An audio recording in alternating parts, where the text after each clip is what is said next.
Chapitre 12 et épilogue. Le sourire de l'Église. Le 7 octobre 1990, la béatification de saint Annibale di Francia donnait le départ d'une nouvelle appréciation de la vie de Luisa et de sa mission. En choisissant d'honorer le fondateur des rogationnistes comme prêtre modèle, le pape Jean-Paul II rendait indirectement à la vie de Luisa et à ses écrits l'hommage le plus élevé qui soit. À titre de prêtre nommé par l'archevêque de Trani pour servir de confesseur extraordinaire à Luisa et de réviseur de ses écrits, personne ne possédait un mandat plus clair que celui de saint Annibale pour en juger. À la différence du père Beda, du cardinal Cento, du saint Padre Pio, ou de beaucoup d'autres prêtres et prélats distingués qui admiraient Luisa, saint Annibale reçut, en vertu de son office, une grâce spéciale pour discerner ses écrits. À l'occasion de sa béatification, les biographies officielles de saint Annibale soulignaient la maturité spirituelle qu'il avait apportée dans sa relation avec Luisa. Par la providence divine, saint Annibale n'a même pas fait la connaissance de Luisa avant d'avoir acquis plus de 30 années d'expérience comme guide spirituel. La publication de ses lettres des 3 décennies antérieures à sa première rencontre avec Luisa montre que, bien avant cette date, saint Annibale avait connu des mystiques et discerné leurs écrits, et que les évêques de la région le considéraient comme un expert en la matière. C'est pourquoi son amitié de 17 années avec Luisa représente un fait unique dans l'histoire récente de l'Église. Aucun auteur moderne de révélation privée approuvé n'a entretenu une relation aussi étroite avec un guide spirituel canonisé que Luisa Picaretta. Affirmer qu'un saint prêtre pourrait, pendant un certain temps, se tromper dans son évaluation d'une mystique, comme ce fut le cas avec le curé d'Ars après une brève rencontre avec Maximin de la Salette, voilà qui est une chose. C'est une toute autre de penser qu'un prêtre d'âge mûr, officiellement chargé par l'ordinaire d'un cas particulier, pourrait se tromper dans son appréciation finale de ce cas après 17 années de soigneuses investigations. Dans une homélie du 23 janvier 1991, l'ordinaire du diocèse de Luisa, l'archevêque Giuseppe Carata, faisait observer que, avec la béatification de saint Annibale di Francia, l'Église a approuvé ses écrits, y compris les préfaces qu'il a écrites pour les livres de Luisa. Dans une préface aux écrits de Luisa, saint Annibale écrivait « Notre Seigneur a fait d'elle un instrument pour une mission sublime comparable à nulle autre. Cette mission est en fait le triomphe de la divine volonté dans l'univers, en conformité avec ce qui est dit dans le Notre Père, que ta volonté soit faite sur la terre comme au ciel. » Malgré l'entière confiance qu'il avait dans les écrits de Luisa, saint Annibale n'aurait été ni surpris ni scandalisé par l'opposition qu'ils soulevèrent. 3 ans avant sa première rencontre avec Luisa, dans une lettre à l'abbé Combe, saint Annibale écrivait « Ce que Dieu opère en privé dans l'Église doit être soumis au jugement de ceux qui le représentent. Dieu est jaloux de cet ordre qu'il a établi et ne veut pas que quiconque modifie cette règle de foi. Lorsque des personnes traitent avec de hautes personnalités de la Sainte Église pour leur faire accepter des révélations ou des œuvres privées, elles doivent agir avec grande humilité et soumission à l'autorité de l'Église. Elles doivent agir humblement et prudemment pour obtenir l'assentiment et l'approbation des autorités ecclésiastiques. C'est dans cet esprit que saint Annibale avait étudié, examiné et discerné le journal de Luisa. C'est dans cet esprit que les promoteurs des écrits de Luisa avaient présenté sa cause de béatification. Il est frappant qu'en dépit de son ouverture au mysticisme authentique, saint Annibale ne se soit jamais consacré à la promotion d'écrits de mystiques contemporains autres que ceux de Luisa Picaretta. La béatification de saint Annibale met en évidence la sagesse de Dieu en confiant les écrits de Luisa à un prêtre d'une sagesse et d'une sainteté incontestables. En 1966, le pape Paul VI abolissait l'index des livres interdits. Peu de temps après, à Milan, en Italie, une association de la divine volonté commença à publier les heures de la Passion et les 19 premiers volumes de son journal en italien. La dissémination des écrits de Luisa inspira un nombre croissant de prêtres et de laïcs à se consacrer à l'étude, à la pratique et à la promotion des enseignements de la divine volonté. À San Giovanni Rotondo, Saint Padre Pio encouragea personnellement Adriana Palotti et d'autres membres du groupe de prière de Federico Abrech à imprimer et à distribuer les écrits de Luisa. Note. Transcription inédite d'une conversation avec Adriana Palotti et le père John Brown, San Giovanni Rotondo, en mars 1996. Palotti a dit « J'ai un jour demandé à Padre Pio, « Père, est-ce qu'il est bon pour moi d'étudier, de copier et d'imprimer les écrits de Luisa Picarretta ?» Et il a répondu « Oui, répète la question. » Alors j'ai de nouveau demandé « Père, puis-je donner de l'argent à Andrea Magnifico pour acheter de l'équipement pour imprimer les livres de Luisa ?» Et il a encore répondu « Oui. » J'ai compris alors que c'était la volonté de Dieu que les écrits soient imprimés, et c'est ce que nous avons fait. Au début des années 70, le père Gustavo Morelos de Mexico encouragea la promotion de la doctrine spirituelle de Luisa. Des laïcs comme Thomas Fahey aux États-Unis et José Acuna au Mexique commencèrent à répandre sa spiritualité. Des prêtres tels le père Michael Adams et plus tard le père John Brown aux États-Unis et le père Carlos Massieu au Mexique s'intéressèrent aux écrits de Luisa Picarretta. Leur zèle et leur soumission à l'Église contribuèrent à obtenir le soutien de la hiérarchie de l'archidiocèse de Trani et de Rome.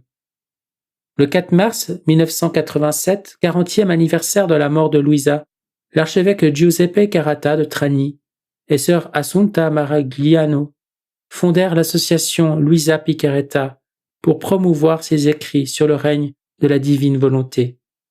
Dans le décret officiel établissant l'association, l'archevêque Caratta écrivait « En pleine conformité et soumission à la divine volonté, qui semble s'être clairement manifestée par les signes des temps, la ferveur de ses adhérents et leurs fruits bienfaisants dans le champ apostolique, nous les encourageons et les exhortons à continuer leur poursuite de la sainteté et leur ministère ecclésial. » L'établissement officiel de l'association Luisa Picarretta a stimulé la recherche d'informations sur la vie et la mission de Luisa.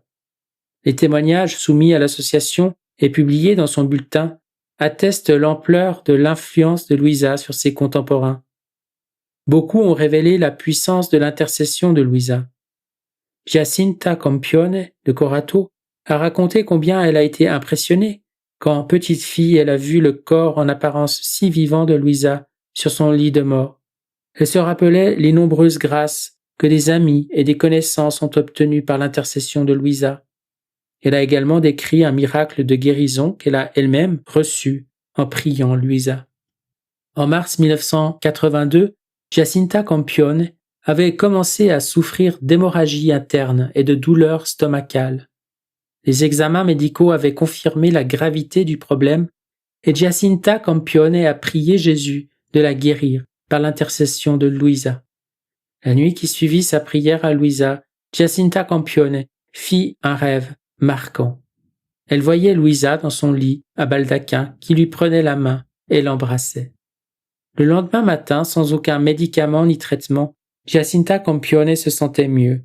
Quelques jours après le rêve, un radiologiste examinait ses selles et confirmait que Giacinta avait souffert d'un petit ulcère duodénal, mais il était guéri. Les témoignages de grâce obtenus par l'intercession de Luisa s'accumulaient dans les bureaux de l'association, tandis que la Congrégation pour la doctrine de la foi revoyait l'histoire du cas de Luisa. En janvier 1994, après avoir demandé une étude soigneuse de l'histoire des écrits de Luisa, le cardinal Felici, préfet de la Congrégation pour la cause des saints, informait l'archevêque de Trani-Nazareth, Monseigneur Carmelo Cassati, qu'il était libre d'ouvrir la cause de béatification de Luisa. S'appuyant sur l'examen de l'histoire des écrits de Luisa, le Vatican précisa que la prétendue condamnation de 3 de ses ouvrages n'avait été qu'une très légère critique qui ne concernait pas l'ensemble des écrits de Luisa ni même le contenu des 3 volumes, mais de façon spécifique les 3 versions éditées qui différaient en bien des points des écrits originaux de Louisa. En choisissant d'ouvrir la cause de Louisa le jour de la fête du Christ-Roi, le 20 novembre 1994, l'archevêque Cassati reliait la vie de Louisa au règne social à venir du Sacré-Cœur de Jésus. En janvier 1996, la Sacrée Congrégation pour la doctrine de la foi autorisait que les cahiers originaux contenant les volumes 1 à 24 du journal de Louisa soient photocopiés à l'usage du tribunal diocésain pour sa cause de béatification. Dans l'Osservatore Romano du 9 juillet 1997, le pape Jean-Paul II lui-même reconnaissait indirectement l'importance de la spiritualité de Louisa dans un message aux pères rogationnistes à l'occasion du centenaire de leur fondation par saint Annibale di Francia. Il déclarait aux rogationnistes : « Les moyens modernes que les sciences humaines et la technologie contemporaine mettent à notre disposition et que vous vous efforcez avec raison d'utiliser dans votre travail apostolique ne seront efficaces que soutenus et guidés par l'inspiration charismatique originale du bienheureux fondateur qui voyait dans le Rogate le moyen que Dieu lui-même avait fourni pour amener cette nouvelle et divine sainteté avec laquelle le Saint-Esprit désire enrichir les chrétiens à l'aube du 3e millénaire afin de faire du Christ le cœur du monde. » Ceux qui connaissent les écrits de saint Annibale ont immédiatement vu dans la référence du pape à une nouvelle et divine sainteté une allusion au moins partielle aux commentaires de saint Annibale sur les écrits de Louisa. De fait, dans une de ses lettres publiées, saint Annibale avait parlé des écrits de Louisa sur la divine volonté comme d'une science nouvelle qui formerait des saints surpassant ceux du passé. Le 16 mai 2004, le pape Jean-Paul II canonisait le fondateur des pères rogationnistes, conférant ainsi à saint Annibale di Francia, principal éditeur et confesseur extraordinaire de Louisa, les plus grands honneurs de l'Église. Les remarques publiques et les gestes du pape Jean-Paul II et des archevêques de Trani-Nazareth ont dissipé une grande partie de la suspicion attachée au nom de Louisa durant plus de 50 ans. Ainsi, à l'aube du 3e millénaire, le terrain était prêt pour une nouvelle appréciation de sa vie et de ses écrits. Note.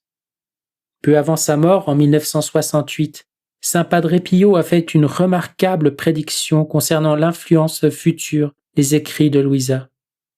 Découragée par l'éclipse apparente de la vie et de la mission de Louisa, Rosaria Bucci, une proche de Louisa depuis 40 années, se plaignait de la situation à Padre Pio après sa confession.